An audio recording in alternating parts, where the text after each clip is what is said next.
میرا یقین مذہب و مسلک حسین ہے. ہم وہ نہیں ہیں جو یہ کہنے کی جرت کرے کہ کربلا کی 90% کہانیاں جھوٹی ہیں.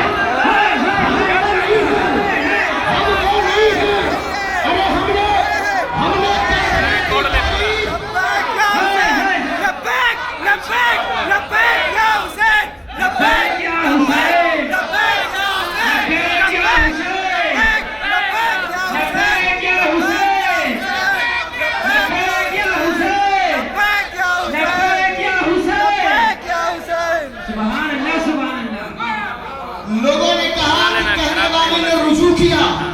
میں یہ کہتا ہوں کہ جب یزید کو پتہ چلا کہ میرا تختہ پلٹنے والا ہے, حکومت میں بغاوت قائم ہونے والی ہے, تو اس نے بھی گھڑیال کے آنسو مگرمچھ کی طرح بہائے تھے اور کہا تھا کہ میں نے حسین کے قتل کا فیصلہ نہیں سنایا. اگر حب اہل بیت دل میں ہوگا تو زبان سے محبت اہل بیت کی خوشبو نکلے گی. ارے لوگوں, تم اس مغالطے میں مت رہنا کہ ہم نے کسی شیعہ ذاکر کی کتاب پڑھ کر حب اہل بیت کا چسکا حاصل کیا ہے. ہم نے نہ کسی شیعہ کی کتاب پڑھ کر, نہ کسی رافضی کے خطاب کو سن کر, نہ کسی ذاکر کے منچلے خطاب کو سن کر حب اہل بیت کا جام پیا ہے. ارے ہم نے اس ماں کی گود میں آنکھیں کھولی ہے کہ جس نے دودھ کا گھونٹ بعد میں دیا. حب اہل بیت کی سبحان اللہ, سبحان اللہ, سبحان اللہ.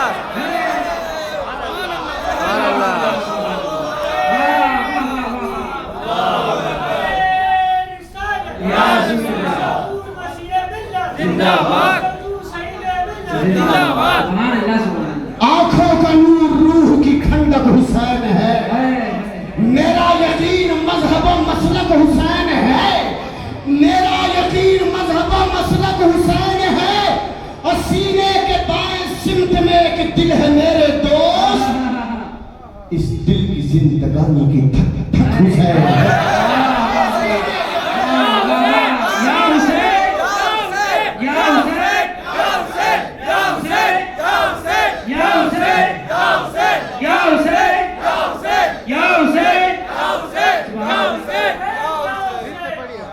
سینے کے بائیں سمت میں ایک دل ہے میرے دوست, اس دل کی زندگانی کی دھک دھک حسین ہے. اس دل کی زندگانی کی, اس دل کی زندگانی کی دھک دھک حسین ہے. اس دل کی زندگانی کی دھک دھک حسین ہے. آپ پریشان ہوتے ہیں نا تو پناہ لینے کے لیے اپنے پیر و مرشد کی دستبوسی کرنے آ جاتے ہیں. آپ مصیبت میں گھرے ہوتے ہیں تو دعائیں کرانے کے لیے, پناہ لینے کے لیے خانوادے ربانیہ کی چوکھٹ کو چومنے آ جاتے ہیں. آپ پریشان حال ہوتے ہیں, آسرا طلب کرنے کے لیے اپنے پیر و مرشد کی نگاہ توجہ حاصل کرنے کے لیے حاضر ہو جاتے ہیں.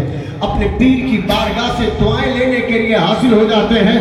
لیکن ذرا سوچو تو صحیح کہ دنیا کا کوئی بشر اگر پریشان حال ہو, دنیا کا کوئی مصیبت زدہ اپنی مصیبت سے اتنا پریشان ہو جائے, اتنا پریشان ہو جائے, پناہ کہیں نہ ملے تو اپنے پیر کے دامن میں چھپنے کے لیے آتا ہے کہ پیر کا دامن اسے پناہ دے دے گا. لیکن ذرا تصور اس طرف لے جاؤ جب ہندوستان کے سلطان جو ہمارے دلوں کی دھڑکن بن کر رہا کرتے ہیں, کہ انہوں نے کیا سوچ کر لکھا کہ شاست حسین, دنیا مصیبت میں گھرے تو پیر کے دامن سے پناہ حاصل کرے, اور جب دین مصیبت میں آئے تو حسین کے دامن سے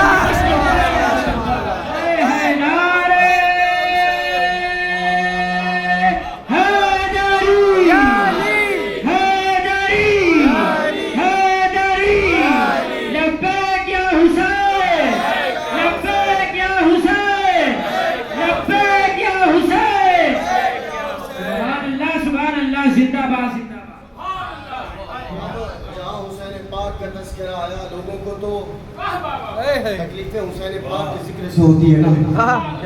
10 روز کی محفلیں ذکر امام حسین میں خطیب کو بلایا جائے اور 9 محرم الحرام تک وہ یہ مسئلہ سلجھانے کی کوشش کریں کہ حضرت امیر معاویہ اور حضرت علی کے درمیان جنگ ہوئی تھی کہ صلح ہوئی تھی. ہم ایسے خطیب کو اپنی جوتیوں کی نوک پر بھی نہیں رکھتے.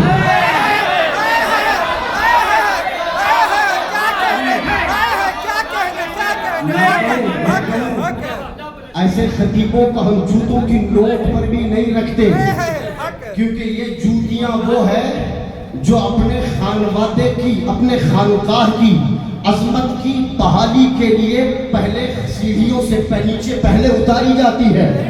یعنی کہ چوکھٹ سے اڑنے والی خاک ہماری جوتیوں پہ بھی لگتی ہے. ارے ہم ایسی جوتیوں پر ایسے خطیبوں کو نہیں رکھتے, کیونکہ اس میں اگر جوتیوں کی نوک پر رکھ لیا جائے تو ان جوتیوں کی بھی توہین ہوگی, کسی نہ کسی طرح خطیب میں عزت ہوگی. اگر ایک کتے کو 360 دنوں تک روزانہ غسل دیا جائے کہ یہ پاک ہو جائے گا, خبردار ایسا خیال کبھی نہ رکھنا کہ جس طرح 360 دنوں تک غسل دلانے کے بعد کتا پاک نہیں ہو سکتا, اسی طرح زبردستی یزید کے نام کے آگے رحمت اللہ علیہ کہنے سے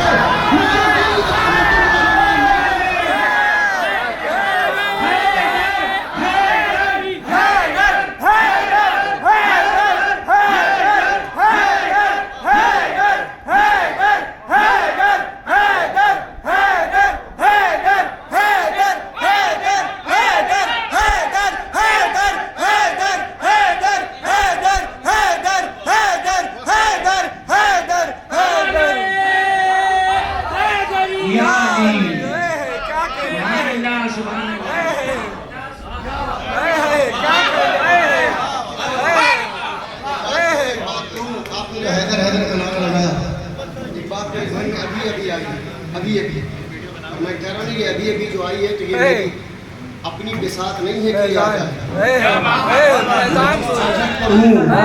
اور جن کی پشت پناہی لیے کھڑا ہوا ہوں, یہ فیضان بول رہا ہے, خدا کی قسم فیضان بول رہا ہے.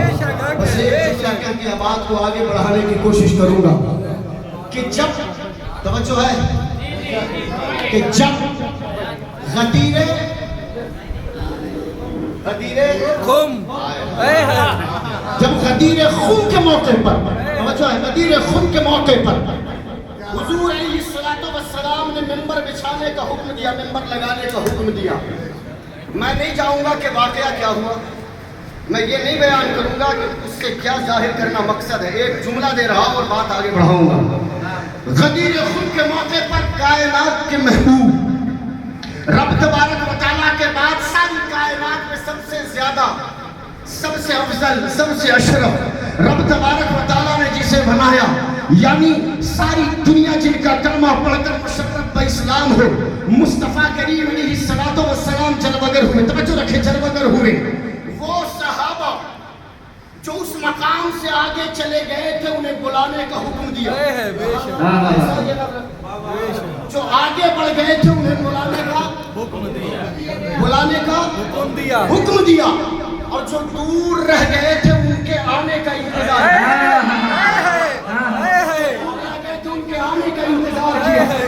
خدا کی قسم یہ بات ابھی آئی ہے, اگر قبول ہو جائے اور دعائیں مل جائے تو میرے لیے کامیابی کی ضمانت ہے.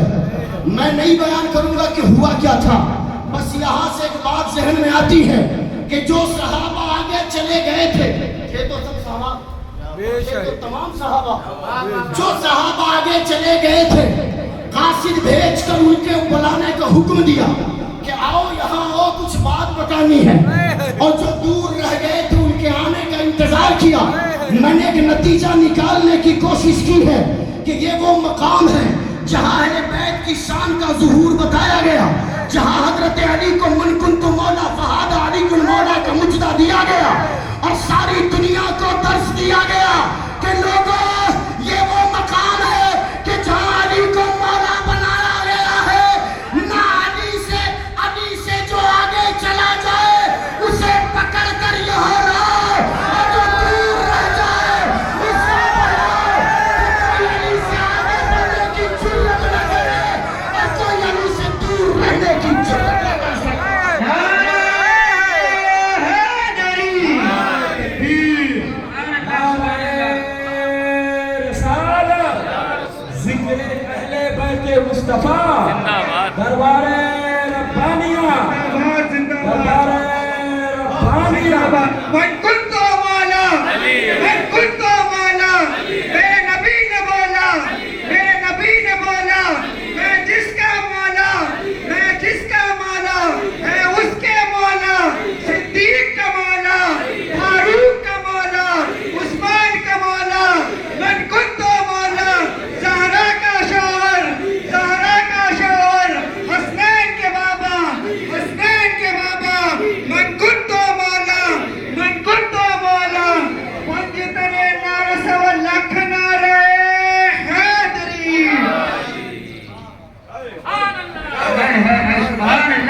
اور خبردار بزرگ خبردار، میرے اس جملے اور اس گفتگو سے کوئی اپنی فکر میں پراگندگی نہ لانے کی جرات کرے۔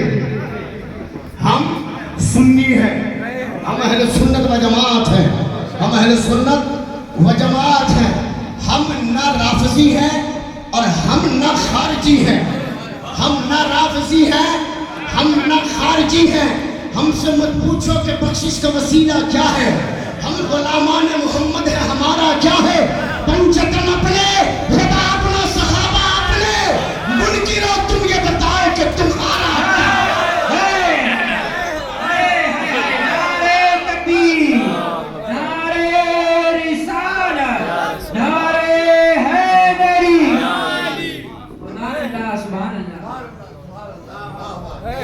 یہ ربائی اکثر سنتے ہیں شاست حسین، اس میں بھی انگلیاں اٹھنے لگی، اس میں بھی انگلیاں تو یہاں تک اٹھائی گئی کہ زین العابدین نام نہیں رکھ سکتا۔ اللہ بحیثیت مفتی یہ کہنے کی جرت کر رہا ہوں کہ اگر کوئی اعلیٰ حضرت کے عشق میں ڈوبا ہو تو وہ اپنے بچے کا نام اعلیٰ حضرت رکھ سکتا ہے، کوئی زین العابدین کے عشق میں ڈوبا ہو تو اپنے بچے کا نام زین العابدین رکھ سکتا ہے۔ غریب نواز نے فرمایا شاہ است حسین، بادشاہ است حسین، شاہ است حسین، بادشاہ است حسین۔ شاہ کا مطلب بھی بادشاہ، بادشاہ کا مطلب بھی بادشاہ، شاہ کا مطلب بھی سردار۔ کیا بات ہے، کیا بات ہے، نعرہ تکبیر، نعرہ رسالت۔ جد الشعراء نے فرمایا کہ ارے یہ نام اعلیٰ حضرت کا رکھنا اور یہ نام زین العابدین کا رکھنا تو بڑی دور کی بات ہے۔ ارے جب سارے جگ میں سب سے پیارا نام محمد رکھا جا سکتا ہے تو یہ نام بدل کہیں اور نہ رکھا جائے۔ نعرے تکبیر، نعرے رسالت، نعرے حیدری۔ حسین بادشاہ است حسین۔ ذہن میں ایک سوال تھا کہ شاہ کا مطلب بھی سردار، بادشاہ کا مطلب بھی سردار، اور قلم غریب نواز کا چل رہا ہے، قلم غریب نواز کا چل رہا ہے۔ شاہ کا استعمال پھر بادشاہ کا استعمال، ایک ہی معنی کے دو الفاظ اگر استعمال کیے جائیں تو ادب کی نگاہ اس پر بڑی سخت پڑتی ہے۔ آخر بات کیا ہے کہ شاہ بھی لکھا، بادشاہ بھی لکھا۔ صوفیہ کی جوتیاں سیدھی کرنے کے بعد یہ جواب ملتا نظر آتا ہے کہ دونوں میں بڑا لطیف سا، بڑا نازک سا فرق ہے۔ پوچھا کہ کون سا فرق ہے تو جواب یہ دیا جاتا ہے کہ جو سر پہ حکمرانی کرتا ہے اس کو بادشاہ کہتے ہیں، جو دل پہ حکمرانی کرتا ہے اس کو شاہ کہتے ہیں۔ سنجر کے سلطان ہندوستان کے والی نے دنیا والوں کو درس دیا کہ ہم اس حسین پاک کے ماننے والے ہیں جو ہمارے سروں کا بھی بادشاہ ہے، ہمارے دلوں کا بھی بادشاہ ہے۔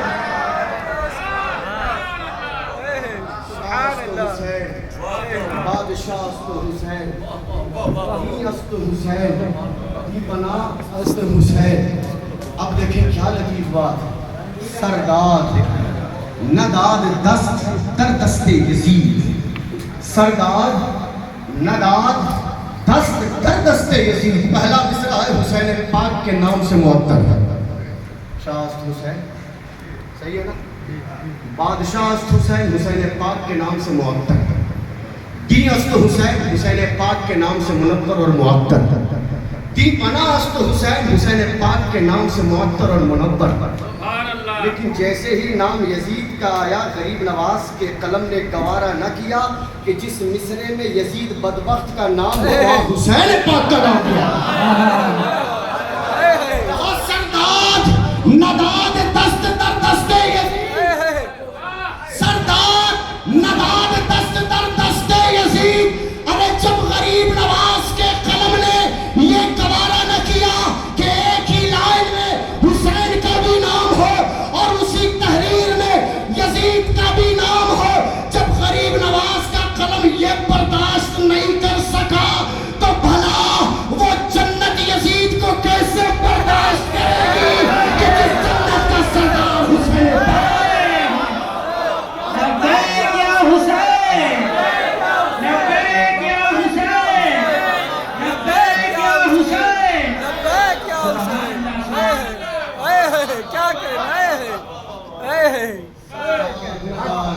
در دست یزید حقا کے بنائے حقا کے بنائے حقا کے بنائے حسن حسین. حدیث پاک یاد آ رہی ہے کہ جب دوزخ اس بات پہ اطراحت کا شکار ہو گیا, دوزخ کو اس بات پہ غرور آیا کہ مجھ میں شداد ہوں گے, مجھ میں فرعون ہوں گے, وقت کے بڑے بڑے ظالم ہوں گے, وقت کے بڑے بڑے جابر ہوں گے. جب دوزخ اس بات پہ اطراحت کا شکار تو جنت مایوس ہوئی. رب تبارک و تعالیٰ نے پوچھا جنت کیا بات ہے مایوس نظر آتی ہے؟ جنت نے کہا کہ پروردگار دوزخ کے پاس فرعون جیسے ہیں, شداد جیسے ہیں, وقت کے جابر ہیں, وقت کے ظالم ہیں, بربریت کی اعلیٰ منزل پر فائز ہونے والے دنیا کے بڑے بڑے حکمراں ہوں گے. میں کس بات پہ ناز کروں؟ رب تبارک و تعالیٰ نے حکم دیا کہ اے جنت جا اس بات پہ راضی اور خوش ہو جا کہ تجھ میں حسن و حسین ہوں گے. اگر لوگوں کہ جب جنت کو حسن اور حسین کی وجہ سے رب کائنات زینت عطا فرماتا ہے تو ہم اپنی محفلوں میں حسن و حسین کے ذکر سے اپنی محفلوں کو زینت چکا. نعرے حیدری یا حسن یا حسین یا حسن یا حسین یا حسن یا حسین. سبحان اللہ سبحان اللہ. خلیفہ اول افضل البشر بعد الانبیاء بالتحقیق سیدنا ابو بکر صدیق رضی اللہ تعالی عنہ ممبر نور پر جلوگر ہے. مسجد نبوی ہے, توجہ ہے, مسجد نبوی ہے. سیدنا ابو بکر صدیق رضی اللہ تعالی عنہ ممبر خطابت پر جلوگر ہے. سامنے عمر فاروق تشریف فرما, عثمان ذوالنورین جلوگر ہے, مولائے کائنات تشریف فرما, بڑے بڑے اجلہ اصحاب مصطفیٰ حضرت ابو بکر صدیق رضی اللہ تعالیٰ کے سامنے تشریف فرما. اچانک سیدنا ابو بکر صدیق رضی اللہ تعالیٰ نے اپنا خطبہ روکا. دروازے پہ دیکھا تو دیکھا 10 سے 11 سال کے سیدنا امام حسن. بولے نا سبحان اللہ. اور بلند آواز سے, اور بلند آواز سے. دروازے پہ دیکھا سیدنا امام حسن تشریف فرما. توجہ رکھیں, لوگ کہتے ہیں نا عالم افضل ہے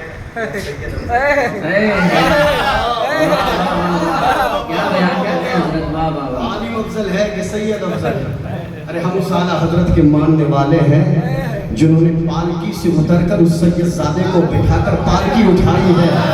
جب اعلیٰ حضرت کی بارگاہ میں جاؤ تو اعلیٰ حضرت کی بارگاہ میں مراقبہ کر کے پوچھنا اے سیدی سرکار اعلیٰ حضرت کیا آپ نے اس پالکی اٹھانے والے سید زادے سے پوچھا تھا کہ بخاری پڑھ کر آئے ہو یا نہیں, مسلم پڑھ کر آئے ہو یا نہیں, اے داؤد پڑھ کر آئے ہو یا نہیں. ارے جب وقت کا مجدد ایک سید زادے کو دیکھ کر اپنی دستار اتار سکتا ہے تو دنیا کے کسی عالم کو یہ کہنے کے لیے زبان میں طاقت نہیں دی جا سکتی کہ وہ یہ فیصلے کی قلم اٹھائے کہ سید افضل ہے یا عالم. ہم مصطفیٰ کے نسل محترم پر کل بھی مرتے تھے, آج بھی مرتے ہیں اور صبح قیامت تک مرتے رہیں گے. لوگ پوچھیں گے کہاں سے ملا, ہم کہیں گے اعلیٰ حضرت نے کہا تیری نسل پاک میں ہے بچہ بچہ نور کا تو ہے.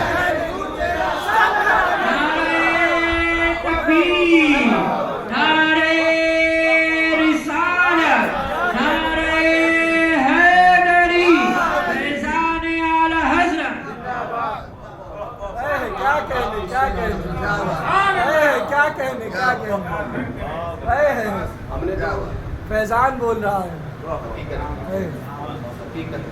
بالکل ہم نے تو اس شعر کو بچپن سے پڑھا, بچپن سے سنا, بچپن سے پڑھا اور بچپن سے سنا. اعلیٰ حضرت اگر یہاں یہ کہہ دیا ہوتا تیری نسل پاک میں ہے اچھا اچھا نور کا, اور فرماتے تیری نسل پاک میں ہے اچھا اچھا نور کا. تو آج کا کوئی عالم کہتا کہ اس سے غوث پاک مراد ہے، کوئی کہتا کہ غریب نواز مراد ہے، کوئی کہتا مخدوم جہانگیر اشرف مراد ہے۔ وقت کے اچھے اولیاء کاملین کی مسندوں کو سلامی دے کر اس شعر میں داخل کیا جاتا ہے۔ اعلیٰ حضرت نے سارا جھگڑا ختم کیا، کہا کہ نہیں، اچھے کی شان تو اپنی جگہ، لیکن اچھے ہونے کی فضیلتیں اور ہیں، مصطفیٰ کی نسل محترم کی فضیلت اور ہے۔ کہا تیری نسل پاک میں ہے بچہ نور کا، پتا چلا کہ جس طرح شہید ملت نور کا، مسیح ملت نور کا، امجد ربانی اور ان شہزادوں کی گود میں بیٹھا ہوا بچہ نور۔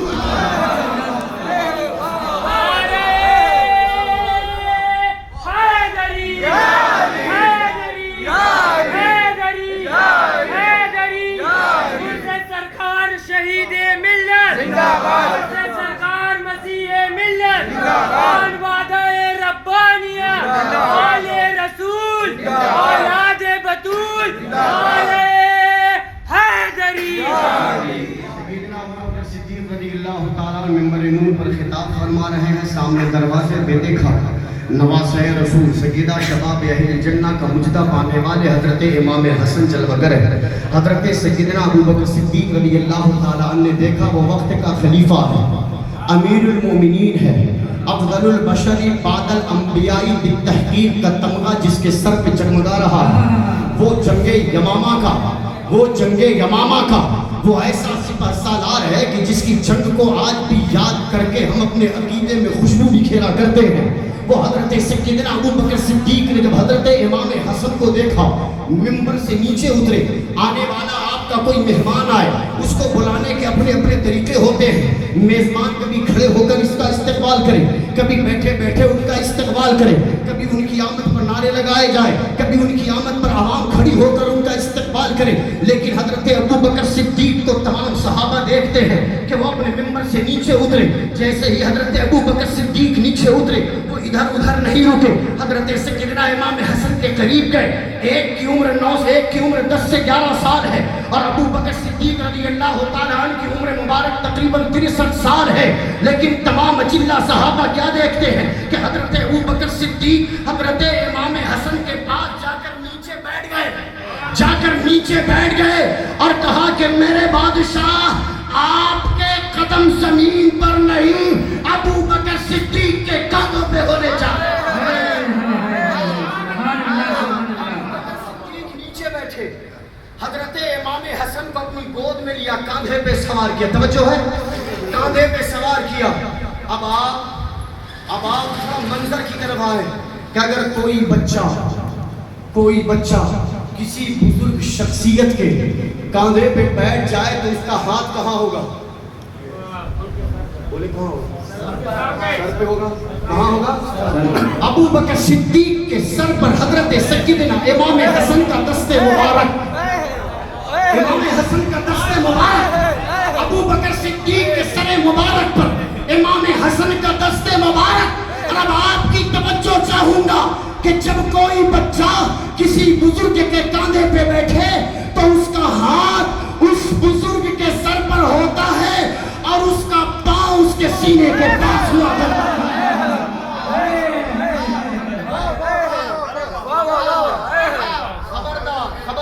خبردار میری گفتگو کے کسی لہجے میں شائبہ بھی اس بات کا نہیں، یا میری فکر میں یا میری سوچ میں، کہ معاذ اللہ سیدنا ابوبکر صدیق رضی اللہ تعالیٰ عنہ کا رتبہ یا ان کی فضیلت یا ان کی شان کو کم کر جاننا۔ جب حضرت بلال کعبے کی چھت پر سوار ہو سکتے ہیں تو کعبے کی فضیلت میں فرق نہیں آتا۔ حسن اگر ابوبکر کے کاندھے پہ سوار ہو تو ابوبکر رہتا ہے اور حسن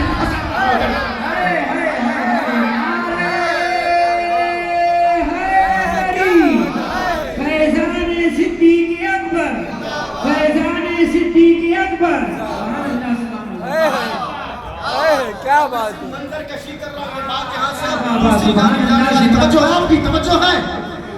بلال اگر کعبے کی چھت پر کھڑے ہو، کعبے